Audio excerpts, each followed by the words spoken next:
அனல் தீவுக்கு நாங்கள் பயணம் செய்ய போகிறோம். 25 வருஷம்.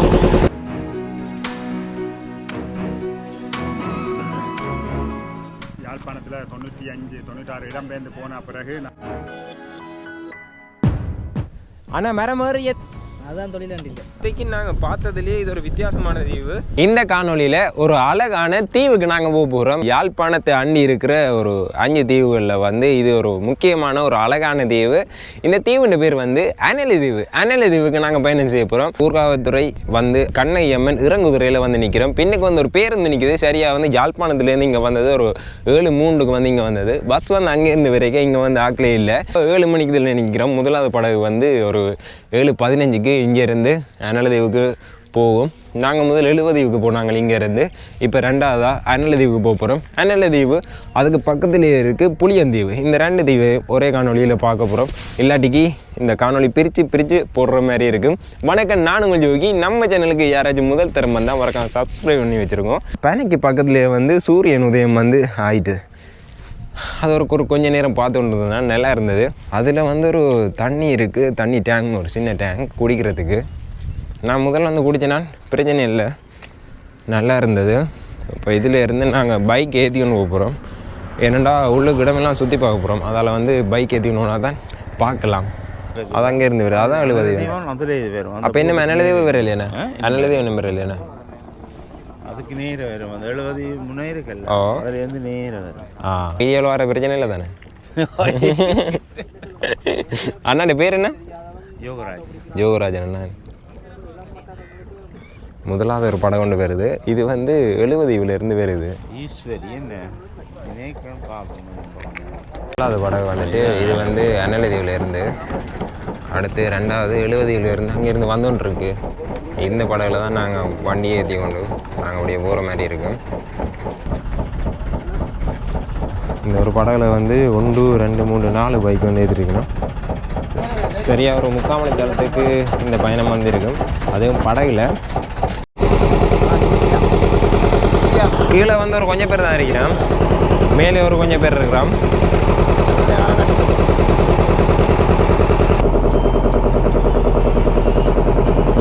படகார ஆட்டத்தை பாருங்க. அமளியாக இருக்கிற நேரமே எப்படிண்டா காற்று வந்து பயங்கரமாகிடுச்சா, போட் வந்து இப்படி ஆடும். முதல்ல நாங்கள் 70 தீவுக்கு போய்க்க காற்று வந்து பயங்கரமாகிடுச்சா, இப்போ வந்து குறைவாக இருக்குது. அதில் வந்து மீன் பிடிச்சோண்டு போயிடும். இதில் ஒரு சம்பவம் உண்டாயிட்டு ட்ரோன் காணொலி எடுக்கலாம்னு ட்ரோனை பறக்க விட்டாச்சு. படகு வந்து மூமெண்ட்லேயே அப்படி போகிறதால லேண்ட் பண்ணிடலாம் முடியாமல் போயிட்டு அப்போ ட்ரோனை வந்து முன்னுக்கு போக விட்டுட்டு அப்படி ட்ரோன் கணக்காக வரைக்க பிடிச்சாச்சு. ஆனால் இந்த கடல்ல எல்லாம் பறக்க வர்றது கஷ்டம், பயங்கர கஷ்டம். பருத்தி தீவுக்கு பக்கத்தில் வந்துட்டோம். அது வந்து ஒரு சின்ன தீவு. 70 தீவை விட அது வந்து சின்ன தீவு. மீன் பிடி விடுதோ? என்ன மீன்? பாறையோ? அப்படி காட்டுங்க. இதில் பாறை மீன் எந்த பெருசு பிடி வந்துருக்கேன். சரியான நேரத்தில் பிடி பட்டுருக்கேன். நீங்கள் எத்தனை வருஷம் அந்த படம் ஓடுறீங்க? 25 வருஷம். Very good. நான் வந்து வண்டியை ஏற்றிக்கே ஒரு கஷ்டம், இறக்கே ஒரு கஷ்டம். பிரேக் பிடிக்கக்கூடாது. பிரேக் பிடிச்சி தான் பழக்க. பிரேக் விடுங்க. உருடின் வாங்க. இறங்கு. பிரேக் பிடிக்கக்கூடாது. சரிண்ணா. நல்ல இதுக்கு வந்து விட்டோம்.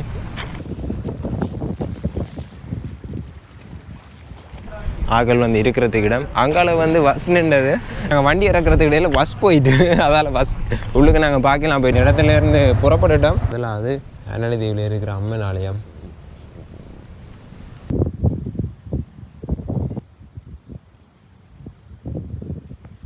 ஆலயத்தை வணங்கிட்டு மிச்ச இடங்கள் நாங்கள் அப்படியே பார்ப்போம். இங்கே வந்து நிறைய ஆலயம் இருக்குது. அதில் முதலாவது வந்து இந்த அம்மன் ஆலயம். அப்படியே நாங்கள் இந்த பாதையில் போகிறோம். எங்களோட ஒரு அண்ணா வந்திருக்காரு. அண்ணான பேர் என்ன? தனுசன் அண்ணாவோட தான் நாங்கள் இந்த அனல் தீவை சுற்றி பார்க்க போகிறோம். தனுசன் அண்ணா வந்து இந்த இடம் தான். போகிற வழியில் இது ஒரு குளம் ஒன்று இருக்குது. அடுத்தது அனல் தீவில் இருக்கிற வைத்தியசாலை. ஒரே ஒரு வைத்தியசாலை தான். என்னென்னா அனல் தீவில் இருக்கிற வைத்தியசாலை வந்துட்டேன். அது வேறு அங்கே இந்த சங்கானையில் இருக்கிற வைத்தியசாலையோட பெருசாக தான் இருக்குது. உள்ளுக்கு போயிடாது, அதால் வெளியிலே நான் இந்த இடத்தை காட்டுறேன்.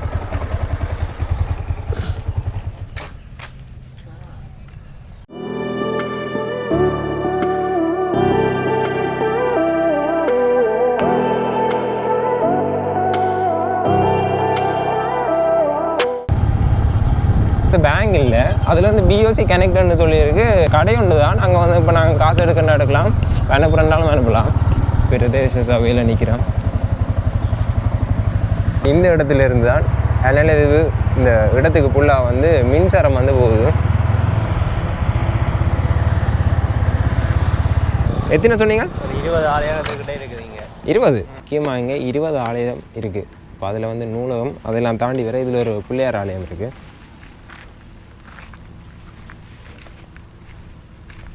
அனலதீவில் இருக்கிற இந்த வேலியல் அமைப்பை நீங்கள் பார்க்கலாம். இது வந்து கிழவந்தடியால் வந்து இந்த வேலி வந்து வரைஞ்சி கட்டியிருக்கணும். நாங்கள் நெடுந்தீவில் வந்து பார்த்தினாங்க, அங்கே வந்து அந்த முருகை கெட்பாறை அந்த கல்லை கொண்டு தான் அந்த வேலியெல்லாம் அமைச்சது. இங்கே வந்து நிறைய இடத்த கிழவந்தடியில் கொண்டு வேலி அமைச்சதை நாங்கள் பார்க்கக்கூடிய மாதிரி இருக்குது. அனலதீவு சதாசிவ மகா வித்தியாலயம், இதில் ஒரு பாடசாலை இருக்குது. ஆனால் இந்த பாடசாலையில் எத்தனையாம் வகுப்பில் இருந்திருக்கு? இது கிரேட் 6லேருந்து கிரேட் 11 வரை இருக்குது. ஏஎல் ஆர்ட்ஸ் மட்டும் இங்கே செய்யலாம். ஆர்ட்ஸ் மட்டும் செய்யலாம். மற்ற பாடங்கள்டா வெளியே போய் ஊராத்திரை வேலைன்னு அப்படி கணக்கெல்லாம் போய் செய்யலாம். ஏஎல் வரையும் இருக்கான். அங்கால வந்து ஒரு ஆலயம் இருக்கு. அந்த ஆலயத்தின் பேர் அதனாலே ஊடு முருகன்.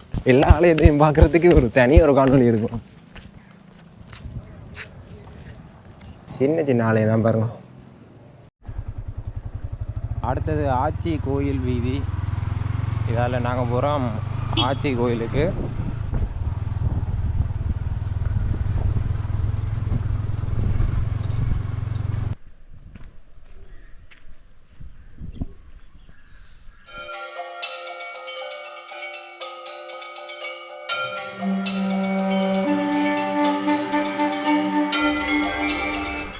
அனலதீவை வந்து ஒரு குறிப்பிட்ட நேரத்தில் வந்து சுற்றி பார்த்துலான்னு கணக்கு போட்டது தப்பாக போயிட்டு நேரம் சரியாக ஒரு 9 மணி ஆகிட்டு.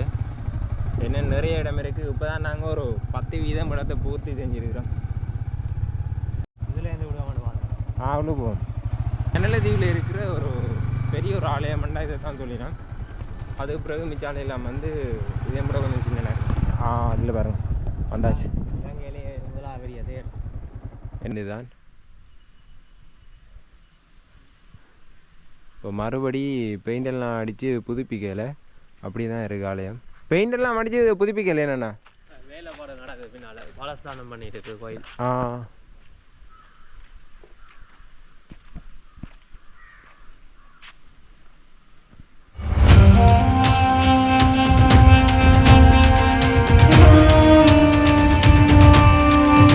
அண்ணா ஒரு கடைக்குடியன் ஊரர். சாப்பிட்டுட்டு அப்படி மிச்ச இடங்கள் நாங்கள் பார்ப்போம்.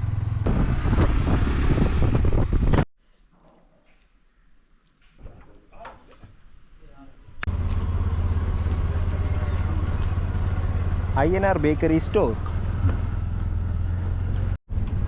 அனலதீவில் இருக்கிற முருகன் ஆலயம். அண்ணா ஒரு ஆள் அறிமுகப்படுத்தணும். நான் உங்களுக்கு சொல்லியிருப்பேன் முதல் ஒரு காணொலியில் வந்து எங்களோட உங்களுக்கு தெரிஞ்சிருக்கும். ஒரு ட்ராவல் பண்ணுறேன்டா அண்ணா தான் கிட்டத்தட்ட ஒரு 40 நாடுக்கு பயணம் செஞ்சுருக்கிறார்.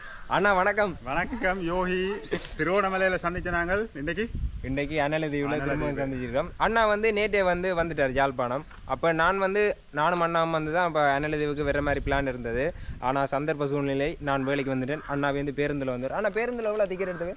140 ரூபா. இப்போ யாழ்ப்பாணத்தை நீங்கள் அனலதீவுக்கு நீங்கள் வரணும்னு சொல்லி சொன்னால் யாழ்ப்பாணத்தில் இருந்து ஊர்காவத்துறை பஸ் எடுங்க. 140 ரூபா. ஊர்காவத்துறையிலேருந்து என்ன கண்ணகி அம்மன் இறங்குதுறை கண்ணகி அம்மன் இறங்குதுறையில் கொண்டு வந்து விடுவினம். அதில் இருந்து போட் எடுத்தீங்கன்னு சொல்லி சொன்னால் சரியா 45-50 நிமிஷம் எடுத்தது. போட்டுக்கு 100 ரூபா தான் காசு. வந்தீங்கன்னா ஒரு நாள் ஃபுல்லாக சுற்றி பார்த்துட்டு போக அந்த மாதிரியான இடம் அனலதீவு. ஆனால் ஒரு நாள் காணாது. ஆனால் அனலதீவு எப்படி இருக்குது? நல்லா இருக்குது. வித்தியாசமாக இருக்குது. யாழ்ப்பாணத்தில் 95-96 இடம்பெயர்ந்து போன பிறகு நான் அப்போ இருக்க நான் வேலனையில் இருந்தேன். நான் இடம்பெயர்ந்து வேலனையில் இருந்தேன்னா நான் இங்கே அனலதீவு அங்கே பக்கத்தில் என்ன இருக்குது எழுவதீவு நெடுந்தீவு போனதில்லை. நயனாதீவு போயிருக்கேன். நல்ல ஒரு சூழல், நல்ல ஒரு என்வரன்மெண்ட்டாக இருக்குது இந்த தீவு. அதுக்கு முன்னுக்கு வந்து ஆலயம் இருக்குது. ஆனால் எங்களோட இந்த இடத்தை ஃபுல்லாக சுற்றி காட்டுறது எங்கள் அண்ணா தான். அண்ணா வந்து இங்கே வந்து ஆட்டோ வந்து வச்சு விட்றார். சிவலிங்கா எக்ஸ்பிரஸ்ண்டு. அப்படி இந்த முருகன் ஆலயத்தை நாங்கள் பார்த்துட்டு அப்படியே போக போகிறோம். அதில் ஒரு சின்ன சமூக நிலைமை இருக்குது. காலமும் வந்து நல்லா இருந்தது. இப்போ வந்து மதிய நேரம் வெயில் வந்து கொஞ்சம் கூட வருது. ஆனால் பிரச்சனை இல்லை. இங்கே இருக்கிற மக்கள் வந்து எல்லோரும் வந்து ஃப்ரெண்ட்லியாக கதைக்கணும். இப்போ மலையம் நீங்கள் போனால் மலையத்தில் வந்து எப்படி மக்கள் கதைக்கணுமோ அதே மாதிரி இங்கே வந்து கதைச்சா இப்போ ஒரு பிரச்சனையும் இல்லை, எல்லாரும் சாதாரணமாகவே கதைக்கணும். அந்த இடத்துல பேர் என்ன, மாடு ஆவுரஞ்சி கல் என்ன, அது வந்து ஒரே ஒரு கல் ஒன்று இருந்தது. அதில் வந்து அந்த மாடுகள் வந்து மேய்ஞ்சிட்டு அப்படி அந்த கல்லில் வந்து உறைஞ்சி விட்டு போகும். கடிக்கு இந்த மாடுகளை கடிக்கும் தானே, கடிக்க வந்து உறைஞ்சிறதுக்காண்டி அந்த கல் வச்சுக்கிறோம். விவசாயம் செய்கிற இடம் அனலதீவில் வந்து ஒரு குறிப்பிட்ட இடம் வந்து விவசாயம் செய்கிற இடத்துக்கு வந்து ஒதுக்கப்பட்டிருக்கு. முக்கியமாக என்னென்ன பயிருங்க இருக்குது? இங்கே மிளகா தான் கொஞ்சம் முக்கியமாக செய்யக்கூடிய பயிர், மிளகா, புகையிலை அப்படி போன்ற பயிர்கள் கூட அதிகம் செய்யப்படுகிறது. மரக்கறிகள் செய்யப்படுகிறது, நெல் விதைக்கப்படுகிறது. இப்படி நிறைய பயிர்கள் பயிரிடலாம். இங்கே இந்த அனலதீவு மண்ணுக்கு எல்லா பயிர்களும் கட்டாயம் பெறும். அண்ணா சொன்ன மாதிரி அதில் வந்து மிளகாய் வந்து பிடிங்கன்னு அதையும் நான் உங்களுக்கு கட் பண்ணுறேன். நான் மிளகாய் பார்க்க எப்படி இருந்தது? பெரிய விளைச்சல், அந்த மண்ணுக்கு விளைச்சல் அந்த மாதிரி இருக்கு நினைக்கிறேன். அங்கெல்லாம் பவுனியாவில் எங்கே இருந்து மிளகா வருதுன்ற மிளகா வந்து ஒரு இந்த அளவுலான் இருக்குது. இங்கே நல்ல பெரிய மிளகாய் இருக்குது, நல்ல மண், அந்த மண்ணுக்கு ஏற்ற மாதிரி விளைச்சல் நல்லா இருக்குது.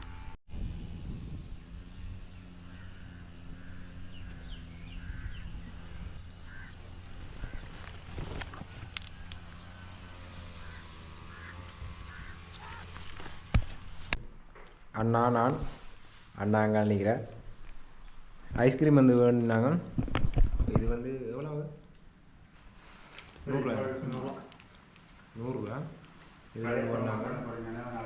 என்னென்னா கடையை ப்ரமோட் பண்ண போறீங்கன்னா அதனால ஃப்ரீ. ஓ, வந்து 100 ரூபா. இந்த இடம் சரியா அங்கே இருக்குது? அனலதீவு மத்தியில் இருக்குது, நடுவில் சதாசிவ மகாவித்யாலயத்துக்கு அருகாமையில் அமைந்திருக்கு இந்த அம்பாள் ஐஸ்கிரீம். புளியந்தீவு இதில் பார்த்தா அப்படியே புளியந்தீவு, இதுக்கு அங்கால வந்து அப்படியே அங்கால வந்து புளியந்தீவு என்ட்ரு ஆகுது.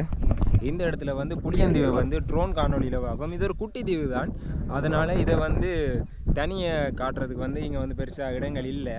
ஒரு குறிப்பிட்ட ஒரு வீடு தான் இருக்குது. அங்கால எத்தனை வீடு இருக்குது சொல்லுங்க, எத்தனை வீடு இருக்கு? இங்கே ஒரு 2-3 ஒரு 5 வீடு ஒரு வெளிநாட்டுக்காரால் கட்டி கொடுக்கப்பட்டது. இங்கே ஒரு 2 குடும்பம் தான் இங்கே இப்போ தற்போது வசிக்கிற ஒரு குடும்பம். வாங்க வாங்க அண்ணா, உங்களோட பேர் என்ன? ஜெயக்குமார் அண்ணா. நீங்கள் எங்கே இருக்கீங்க? புளியந்தீவுலையோ? நீங்கள் என்ன செய்கிறீங்க? நாங்கள் வாங்கி இருக்கிறோம். இப்போ என்ன செய்கிறீங்க? இப்போ வந்து கண்டு வைக்க போகிறோங்க. ஆலமரம் தானே, இந்த ஆலமரத்தை அதில் கிடங்கு வெட்டி வெளிநாடு. அண்ணா உங்களோட நிறுவனத்தின் பேர் என்ன? வாங்க, நிறுவனத்தின் பேரை சொல்லுங்க அண்ணா. அண்ணா கிரீன் அனலை என்ன? பசுமை அனலை என்ன? வறண்டு போன இடங்களை வந்து மரங்கள் நட்டு அப்படியே செழிப்பாக வைக்கணும். இதில் வரும், இதில் மரம் இருக்கு. எல்லாரும் கதைக்கிறதுக்கு அப்படியே ஓடி தெரியணும். இப்போ இது வரைக்கும் எவ்வளோ மரங்கள் நட்டுட்டீங்க இப்போதைக்கு? இங்கே 1000 மேலே நட்டுட்டீங்க. 1000 மரத்துக்கு மேலே நட்டாச்சு. மற்றது 1000 இந்த இறந்தா அவை நினைவாம் கொஞ்சம் நட்டுருக்கு அப்படின்னு நடிகணும் மக்கள். இப்போ இது வந்து எத்தனை ஆகுதா மரம் நடுறீங்க? இந்த மரம் 1000 தாண்டிட்டு 1000 தாண்டிட்டு மீன் பிடிக்க போகிறீங்களே? அதுவும் பாட்டாமல் இருந்துச்சு, சும்மா இந்த ஃபன் தொழிலே போகிறோம். அதுதான் தொழிலாண்டி இல்லை, சும்மா பொழுதுபோக்கா செய்றீங்க. இப்போ நீங்கள் அந்த வீடியோ எடுக்கிறது இந்த மாதிரி தொழிலாக செய்கிறீங்களா? இதுவும் ஒரு பொழுதுபோக்கு தான். அது அந்த அந்த அந்த புளியந்தீவுக்கு வந்துட்டேன். இது வீடு தானே? இது நாங்கள் தங்கலாமோ? புளியந்தீவுலேயே ஒரு பெரிய விடுதி இருக்கு.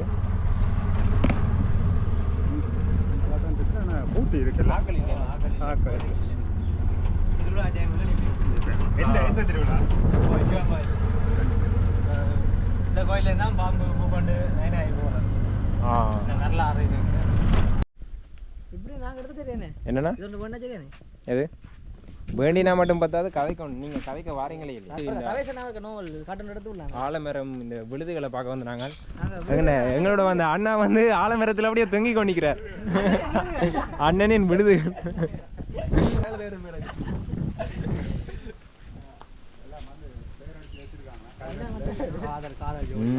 நிறைய பேட்ட காதல் சின்னமும் இதில் இருக்கு.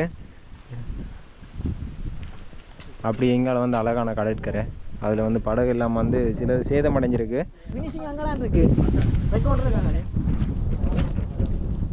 இங்கே கேம்பிங் அடிச்சிருக்கலாமோ? இந்த இதுக்கு கேம்பிங் அடிக்கல.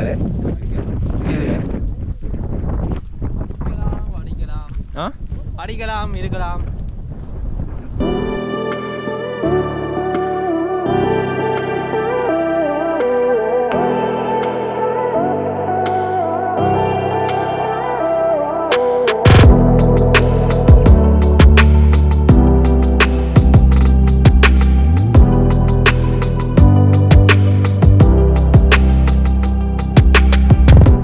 இந்த இடத்துக்கால எல்லாம் அண்ணா ஆட்டோவில் போகிறார். அண்ணாக்கும் பயம் இல்லை. அண்ணா பலமையாக தானே போகிறீங்களோ? ஃபுல்லாக ஆஃப்ரோடிங். அங்கால சேரு அப்படியே கயிறு அவுட்டு விடுங்க. கனடாவுக்கு போவோம் படகுல. எங்க இதுலேருந்து கிரிக்கெட்டு ஒன்று போக மாட்டே தெரியாதுண்ணே. படகு படகடைஞ்சிட்டேண்ணா. படகு வந்து இப்படி வச்சு விடுறது சும்மா செய்யறதுக்கு கொண்டு விட்டுருக்கு. இது வந்து மீன் பிடிக்க போகிற படகு. இதே நீ ஆக்கில் ஏற்றுற மாதிரி வட்டியாத மாதிரி செய்வாங்க. திருத்த விலைக்கு வச்சிருக்கேன் மேடம்.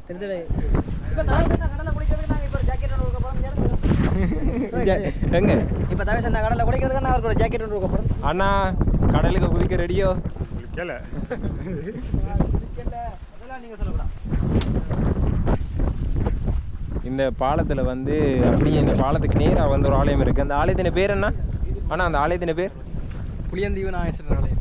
புளியந்தீவு நாகேஸ்வரர் ஆலயம் நேராக இருக்குது. அடுத்தது நாங்கள் அங்கே தான் போக போகிறோம்.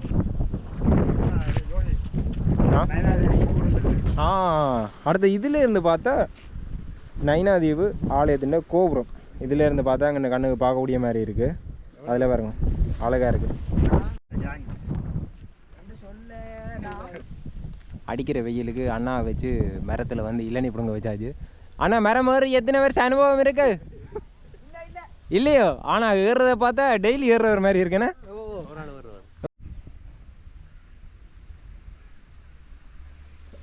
அடிக்கிற வெயிலுக்கு இளநீ நாங்கள் நல்லா இருக்குது. இந்த ஒரு இளநீ வந்து ஒரு 2 பேர் வந்து குடிக்கலாம். அப்படி ஒரு நல்ல மனமாக இருக்குது இந்த இளநீ.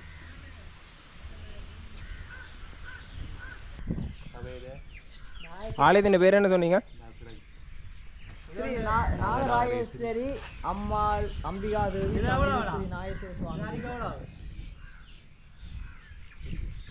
நாகேஸ்வர சுவாமி திருக்கோயில் ஆலயம். இதில் வந்து நிற்கிறோம். அந்த கடற்கரைக்கு அப்படி நேராக இருந்தது. ஆனால் இதில் இருக்கிற அண்ணன் மாதிரி டிஸ்கஸ் பண்ணினோம் ஆலயத்தின் பேர் என்னண்டு. ஒரு மாதிரி முடிவுக்கு வந்துட்டீங்க. ஸ்ரீ நாகராஜேஸ்வரி அம்பிகாதேவி சமேத ஸ்ரீ நாகேஸ்வரர் சுவாமி திருக்கோயில். ஓகே அப்படியே ஆலயத்துக்குள்ளுக்கு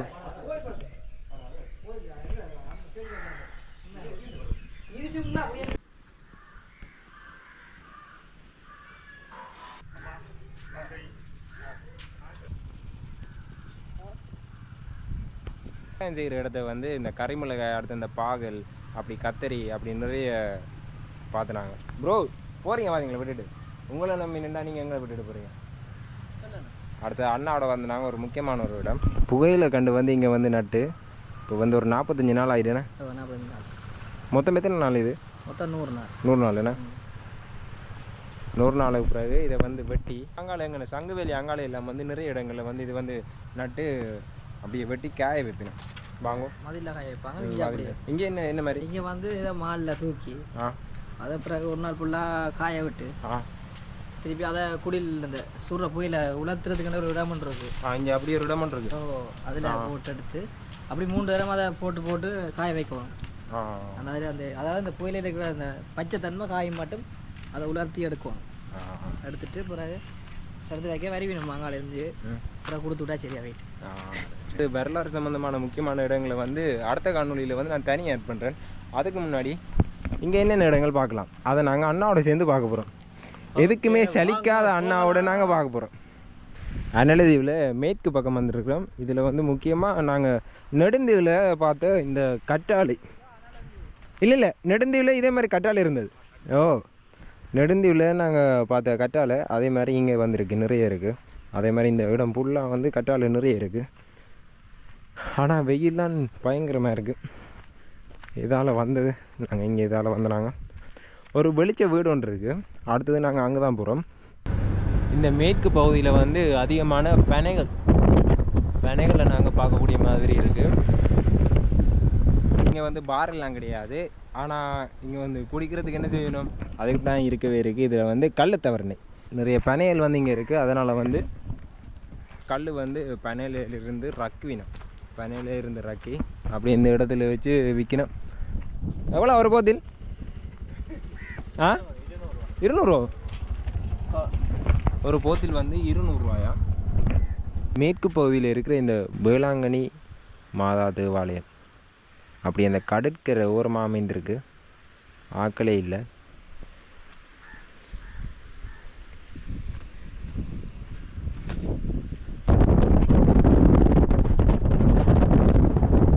வெளிச்ச வீடு வந்துருக்குறோம். ஆனால் இது வரைக்கும் நாங்கள் பார்த்ததுலேயே இது ஒரு வித்தியாசமான தீவு. இந்த வெளிச்ச வீடு வந்து கிட்டத்தட்ட 1930ஆம் ஆண்டு கால பகுதியில் வந்து கட்டப்பட்டிருக்கு.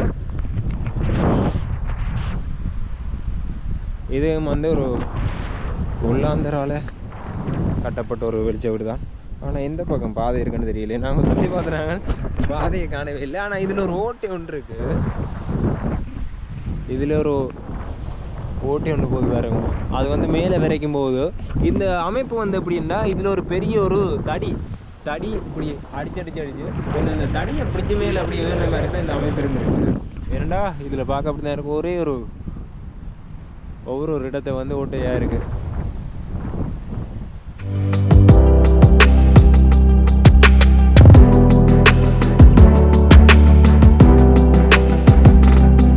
அண்ணா வந்து எங்களை விட்டு விடைபெற்று செல்றார். பாய்ண்ணா.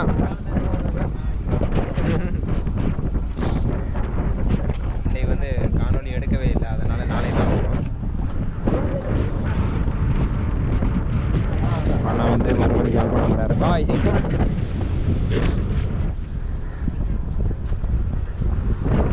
நேரம் சரியா இப்போ ஒரு 8:30 மேலே ஆகுது. நாங்கள் இப்போ நிற்கிற இடம் வந்து சுரேஷ் அண்ணாண்ட வீட்டில். சுரேஷ் அண்ணா நீங்கள் யாருன்னு கேட்கலாம். ஹாய். அண்ணாண்ட வீட்டில் தான் தங்கி நிற்கிறோம். அடுத்து எங்கள்ட மெட்டண்ணா வந்து விரையில் என்ன முக்கியமாக தவேஸ் புளோக்கர் அண்ணா வந்து பின்னேறம் ஒரு 4:30 பொழுதுல அண்ணா வந்து யாழ்ப்பாணத்துக்கு போயிட்டார். போக வேண்டிய ஒரு சூழ்நிலை. நான் வந்து இங்கே நிற்கிறேன். இங்கேருந்து அடுத்த நாள் இந்த இடங்களை வடிவாக சுற்றி பார்த்துட்டு அப்படியே இங்கே முக்கியமாக அந்த காணொலி எடுக்க வந்து ட்ரோனில் காணொலி எடுக்க வந்தது. அதனால் நான் நிற்க வேண்டிய ஒரு நிலைமை. அதனால் அண்ணாவோடு தான் நிற்கிறேன். முக்கியமாக இங்கே இருக்கிற இடங்களை வந்து நான் பாதி உங்களுக்கு காட்டியிருப்பேன். இன்னும் வந்து நிறைய இருக்குது. வரலாறு சம்மந்தமான இடம் வந்து நிறைய இருக்குது. அது இந்த காணொலியில் நான் சொல்லலை. அடுத்த காணொலியில் நான் உங்களுக்கு பதிவிடுறேன். இந்த காணொலியை நிறைவு செய்கிறேன். இந்த காணொலி பற்றி உங்களுடைய கருத்தை மறக்காமல் பதிவிடுங்க. நன்றி.